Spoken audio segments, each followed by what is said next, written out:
Thermodynamics can be defined as the science of energy. Although everybody has a feeling of what energy is, it is difficult to give a precise definition for it. Energy can be viewed as the ability to cause changes. The name thermodynamics stems from the Greek words thermi, which means heat, and the word dynamis, which means power, which is most descriptive of the early efforts to convert heat into power. Today the same name is broadly interpreted to include all aspects of energy and energy transformations, including power generation, refrigeration, and relationships among the properties of matter. One of the most fundamental laws of nature is the conservation of energy principle. It simply states that during an interaction, energy can change from one form to another, but the total amount of energy remains constant. That is, energy cannot be created or destroyed. A rock falling off a cliff, for example, picks up speed as a result of its potential energy being converted to kinetic energy, as we see in this figure. The conservation of energy principle also forms the backbone of the diet industry. A person who has a greater energy input, food, than energy output, exercise, will gain weight, store energy in the form of fat, and a person who has a smaller energy input than output will lose weight, as this figure illustrates. So, the change in the energy content of a body or any other system is equal to the difference between the energy input and the energy output, and the energy balance is expressed as energy input minus energy output equals to the change in the energy content of a body or any other system. The first law of thermodynamics is simply an expression of the conservation of energy principle, and it asserts that energy is a thermodynamic property.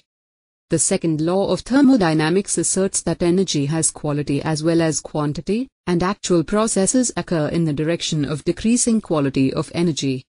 For example, a cup of hot coffee left on a table eventually cools, but a cup of cool coffee in the same room never gets hot by itself, as we see in this figure.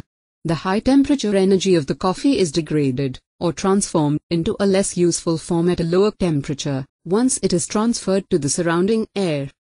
Although the principles of thermodynamics have been in existence since the creation of the universe, thermodynamics did not emerge as a science until the construction of the first successful atmospheric steam engines in England by Thomas Savery in 1697 and Thomas Newcomen in 1712. These engines were very slow and inefficient, but they opened the way for the development of a new science. The first and second laws of thermodynamics emerged simultaneously in the 1850s, primarily out of the works of William Rankine, Rudolf Clausius, and Lord Kelvin, formerly known as William Thomson. The term thermodynamics was first used in a publication by Lord Kelvin in 1849. The first thermodynamic textbook was written in 1859 by William Rankine, a professor at the University of Glasgow. It is well known that a substance consists of a large number of particles called molecules. The properties of the substance naturally depend on the behavior of these particles. For example, the pressure of a gas in a container is the result of momentum transfer between the molecules and the walls of the container. However, one does not need to know the behavior of the gas particles to determine the pressure in the container.